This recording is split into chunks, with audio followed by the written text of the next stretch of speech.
So Maggie Siddiqui is a seasoned interfaith leader and faith-based advocate.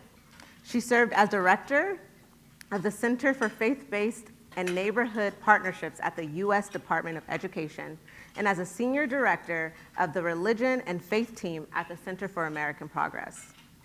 Now a senior fellow at the Interfaith Alliance and a non-resident fellow at the Muslim Public Affairs Council, she leads efforts to build Muslim-Jewish partnerships focused on First Amendment protections, student safety, free speech, and the rule of law.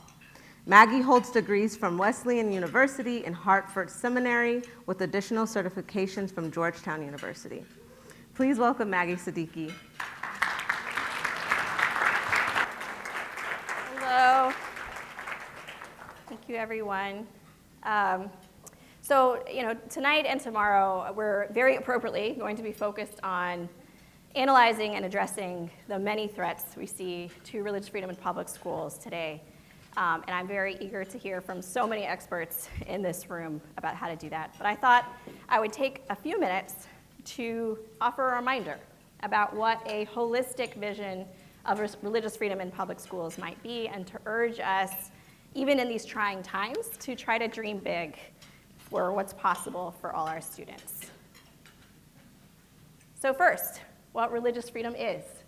It is ensuring that all students are free to learn as their full selves, including their religious and non-religious identities, that they're able to bring that into the classroom without fear of repercussion and without infringing upon another's right to do the same.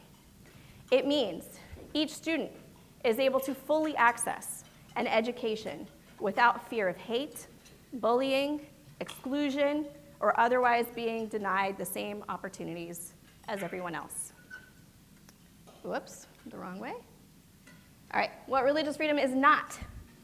It is not using government entities, officials, and public services to coerce people to engage in any religious practice or belief, such as using your position as a coach to coerce students to pray. These are both quotes, by the way, taken directly from Trump's executive order establishing the Religious Liberty Commission. It is not a convenient means of exempting oneself from any laws that are intended to protect the common good, such as trying to be exempt from non-discrimination protections for LGBTQ people. And it is not a government mandate to fund religious institutions, such as through school voucher programs. Now, what is perhaps the most sort of helpful set of guidance on constitutional protections for religious freedom is kept up to date on the U.S. Department of Education website. I'm very biased. I worked on the last one, last updated in May 2023. What's significant about that is that it wasn't, the one that we did in May 2023 wasn't all that different from the one that the previous Trump administration did in 2020.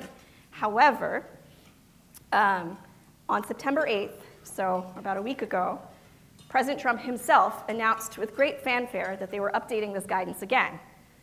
And given the context of this Religious Liberty Commission and the meeting itself, it does raise some concerns about what this next guidance might entail. All right, so back to the vision thing that I said I was going to talk about. So for those of us who are leading and organizing communities, it's really essential that we figure out how we can have a holistic vision for religious freedom and what that could be, right? Because it will be difficult for us to take on these really important challenges if we are finding it difficult to articulate what success looks like. So first, vision for religious freedom. Of course, First Amendment is paramount to that experience of freedom. The Free Exercise Clause and the Establishment Clause, we talked about earlier. I would just add here, I know sometimes in reporting, these two clauses get talked about like they're two things that are sort of balancing against each other, or they're in conflict in some way. I think these two clauses are so reliant on each other, right? Because what does free exercise look like if the government is telling you what your religion should be, right? And here's some examples of what that might look like in public schools. It looks like different forms of religious accommodations, potentially. It looks like allowing students to initiate and organize events or to other times to express themselves religiously or non-religiously. So what can we do?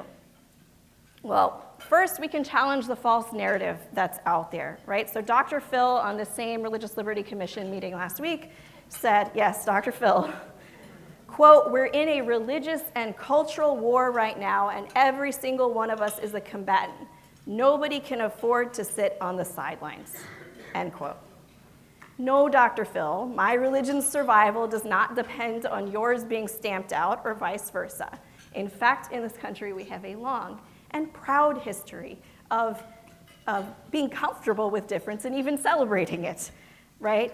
And so what we really need to do to challenge this quote-unquote religious and cultural war is not to take sides, but to cultivate the community trust, to tell a different story about the long-standing protections that we all rely on and rely on together.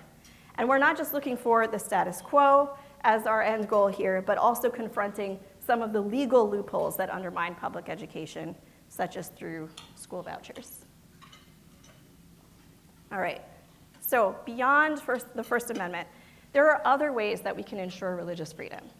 One of those is through efforts to prevent and stop bullying, because kids need their basic rights, and they need to be able to live without fear of exclusion or hate because of their religion or non-religion.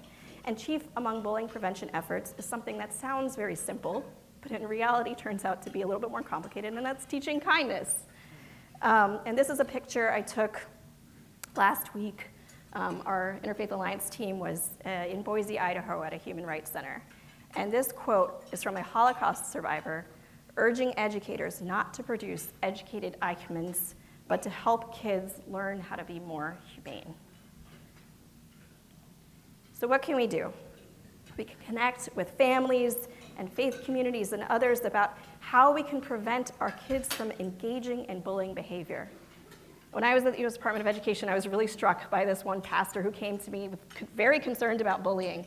And I thought he was going to tell me, like many families and leaders do, right? Like, how do we stop our kids from getting bullied? And he said, how can I stop our kids from being bullies? Right? So, and I've seen a really successful example of a program that was based in one school district where they were absolutely focused on that. The parents were very concerned. They didn't want their children to engage in bullying behavior. What could that look like? We need to teach kids not only kindness, but also how to deal with conflict. This is not only an important life skill, an important moral value, but also a professional development skill, something they will need, right? How are we preparing for that? We could build support for programs that promote kindness, dialogue, mediation, and ensuring diverse and religious and non-religious identities are a part of that. We can provide schools and school districts with the kind of programs I just referenced that bring kids together across difference.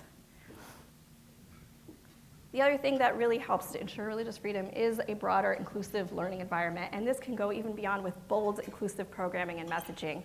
Here's an example on the slide of a school district. I've redacted pieces, you can see, but I've screenshot this from a school district that held an observance design challenge. They asked students to submit artwork for different cultural or religious holidays that they observed, and then they post on social media acknowledging that observance in their school community and celebrating the artwork of the kids. It's just a great example there. Or even preventing the need for requests for accommodations in the first place, right? There's some school districts that say, okay, you know what? If there's gonna be a major parent-teacher conference, school event, exam, and we know that there's a religious holiday that's really prevalent in our school community, we're just not going to schedule things on those days. So, going above and beyond, right? We can initiate efforts to provide students with opportunities to explore the diverse religious and non-religious identities in their school community. We can build the skills, as I said, that are needed for learning about diverse identities and interacting with diverse identities. This administration wants to have it both ways, right? They want to claim the mantle of religious freedom while undermining the very efforts that lead to that inclusion, right? We can call that out, and we can also call that bluff, right? So, for example, when I was at the Department of Education, we held a conference called Free to Learn, and it was exclusively about essentially a DEI conference on religious and non-religious identities of students. And the conservative support we got for that conference, I have to say, kind of surprised me. I was like, they know this is a DEI conference, right? But there was so much support for this notion of inclusion. And we were able to take people on a journey that included other identities that intersected with people's religious and non-religious identities as well. We can work with schools, libraries, and other public spaces to promote religious pluralism and also ensure they have the legal support to feel confident in doing so. And of course, religious literacy is also key, right? Providing the opportunity for people to learn about religion as opposed to being proselytized to be clear, and the impacts that it's had on societies, right? What are the fact that this is Reverend Dr. Martin Luther King Jr., or that the origins of algebra are Arab and Muslim. And then what can we do? Reminding people with pride about what the US Constitution actually allows for, right? Giving educators the tools to be inclusive without invoking hostility, including when they are coerced to violate the US Constitution. And lastly, as I said, our kids really need to be prepared to engage in a globalized economy and to be able to interact with people of all different backgrounds for their own professional success. And that includes people of diverse religious and non-religious identities. There is a case to be made for our communities. And it may be hard to see all of this now, right? To be able to dream big in a moment like this, because we are in this position of having to defend what has long been consensus, right? To challenge what has long been considered too extreme. But it's important, I think, that we remember our public education system is set up to provide equal access and opportunity for all, to welcome and to provide for and to educate students of all religious and non-religious backgrounds, and to facilitate their ability to engage with these diverse identities in their professions and their communities. Teachers and families want that too. When we uplift public education itself, we uplift religious freedom. And when we uplift religious freedom, we uplift public education. Thank you.